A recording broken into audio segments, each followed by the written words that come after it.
So today, I'm going to be shooting at 300 yards at a bullseye target with my .308 Winchester Ruger precision rifle. Now, a lot of folks complain that shooting paper is boring. Well, it could be, because people don't kind of grasp that what are we shooting paper for in the first place. Now, the sport behind it is really all about accuracy and score. So what I'm going to be doing today is I'm going to give myself 2 sighters. That is, 2 rounds that I'm going to fire from this rifle after I've doped it for 300-yard drop. I'm going to get a chance to go up there, take a look at where my shots hit, and then make another small adjustment trying to hit that bullseye. And then I'll fire 5 more shots from the same position right back here, and then we'll take a look at how I scored. So first step is I'm going to adjust my sights for the elevation. The wind, I've been watching on some of the flags out here. It's a very gentle wind, about 3 to 4 miles per hour, blowing straight away from me. So I don't need to make adjustments today for the windage. It's about 20 degrees Fahrenheit, and so I do need to make an adjustment for temperature. But that's already calced into my ballistics tables. So let me check on that, dial it up, and then we're going to shoot my 2 sighters. All right, at 300 yards, with this load, this is a 168 grain tipped Sierra tipped Match King. We have a 2.6 MOA drop. So I'm going to do a 2.5 MOA drop. This is quarter MOA clicks. May need to go a little bit more. May end up going to 2.75 MOA. So let me run her up. 2.5 right there. Okay, 2 sighters coming right up.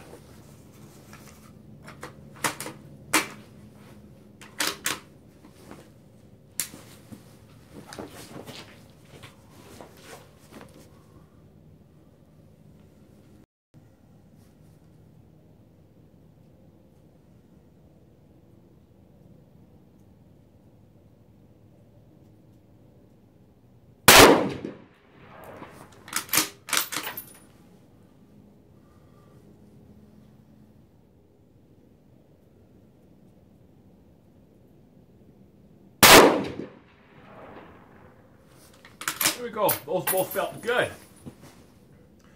I could see the flag clearly through the scope. No wind at all. In fact, it was just drooping straight down. So these should be some pretty good sighters. Maybe make another adjustment, but let's go downrange, see how it did. Back on safe. All right. Well, that's interesting. Shot a little bit to the left and a little bit high. I'm going to get some measurements from this point of aim. And we'll make a little bit of an adjustment back there on the rifle, and we'll shoot 5 rounds for score. Here we are on the range book, and I always keep this in my range book. Need to do a little bit of calculations every so often, like today. As I measured, I was 4 inches high at 300 yards.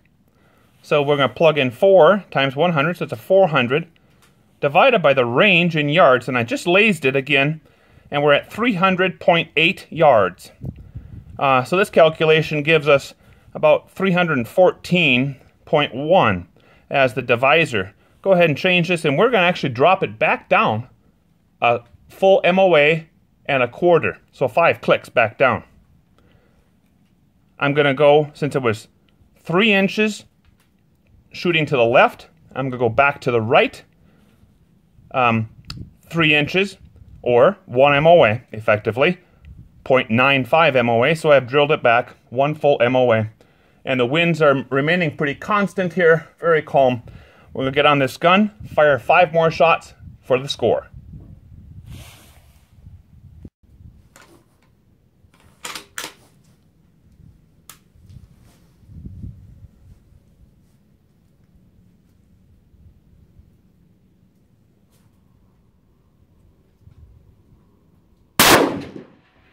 Good.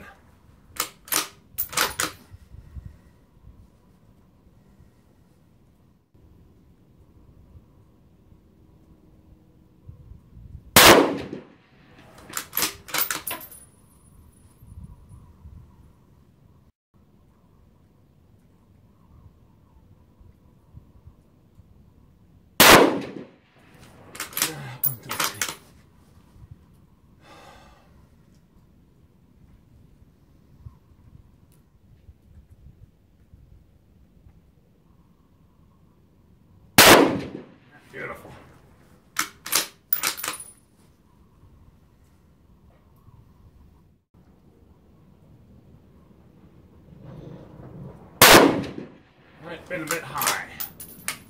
We're done. Back on safe. Well, there's our point of aim.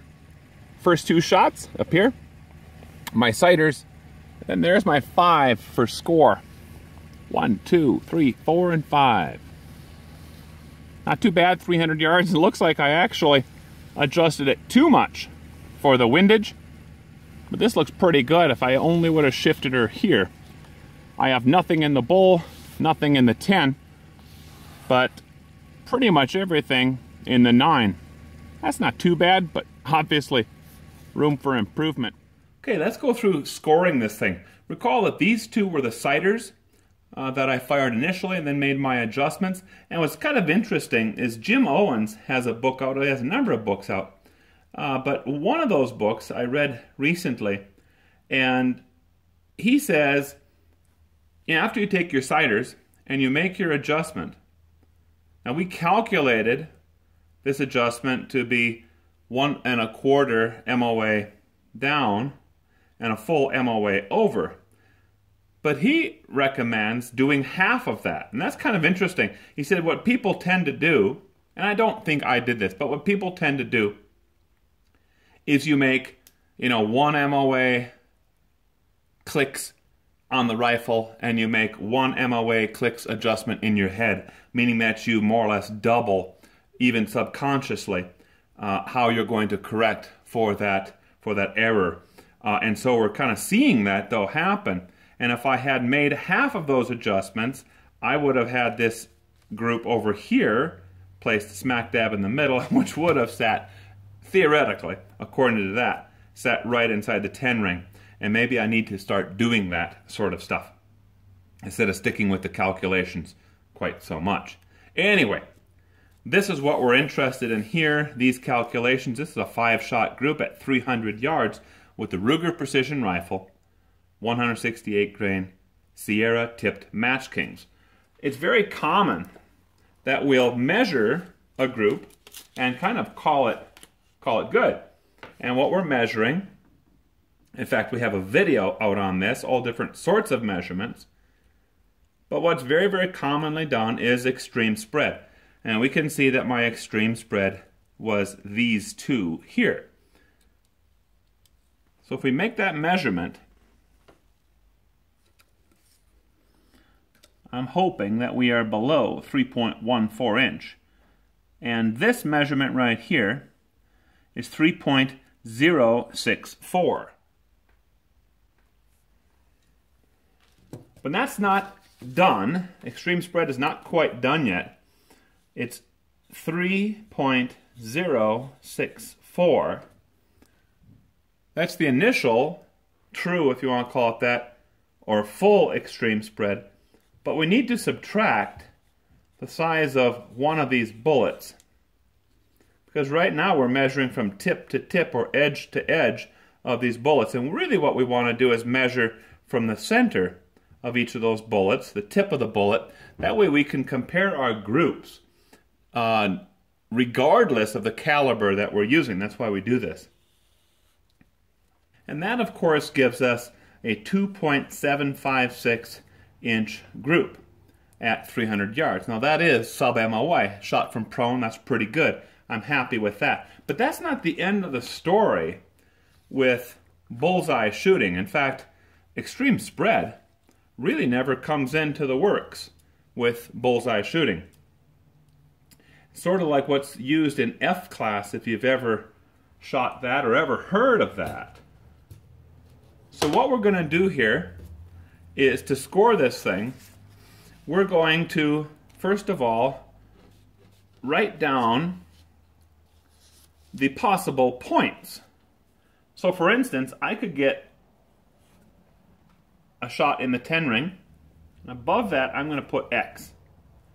And then I could hit some 9s, I could hit some 8s, and I guess I could hit some 7s right out here.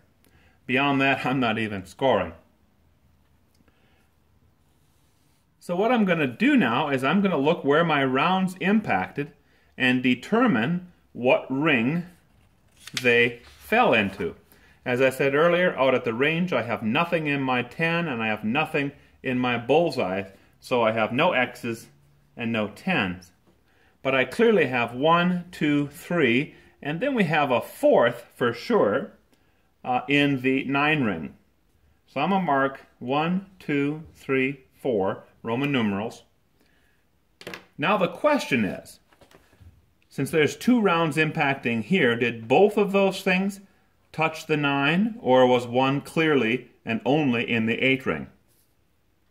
So to do that, first of all, I'm going to zoom up on this a little bit better so you can see this, but I'm going to make use of this little, call it a gadget if you like. It's some clear plastic set for rifles. This is from Creedmoor Sports.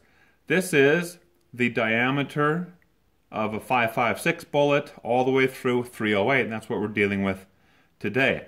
Now the full size of a .308 will be this circle, the larger circle here. And what we're going to do is we're going to place this centered over the top of that round, and if this outside ring touches the 9 ring right there, then that shot, both of those shots, will count as a 9.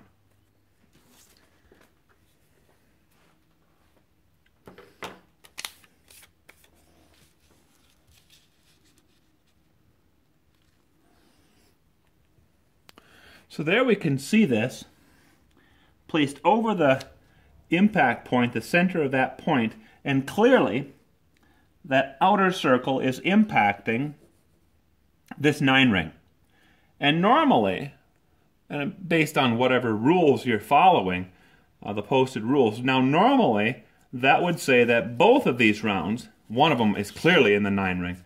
It would normally it would mean that that second round is also in the 9 ring. Now this is also handy to help determine if it looks like you have 2 rounds or 3 rounds all nestled in there.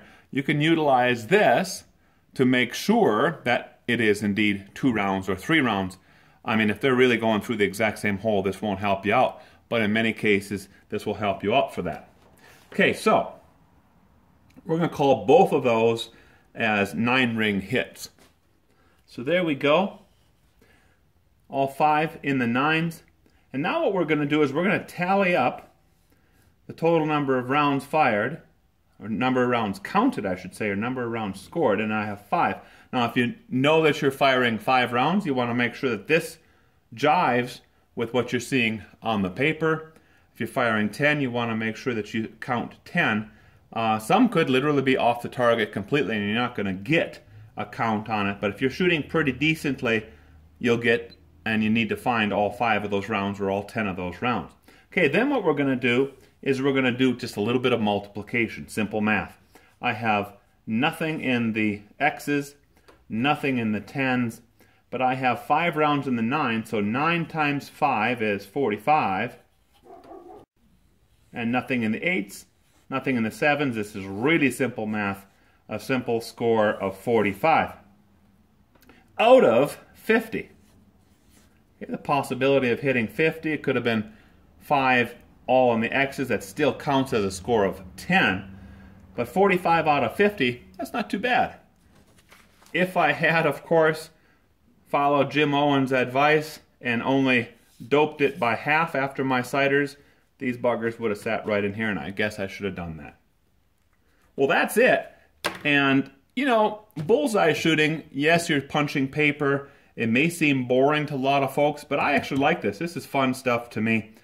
Trying to be as precise as possible, small as group as possible, but at the same time trying to be as accurate as possible and trying to get that illustrious X ring and get everything inside the 10s. So there we have it, folks. Thanks for watching.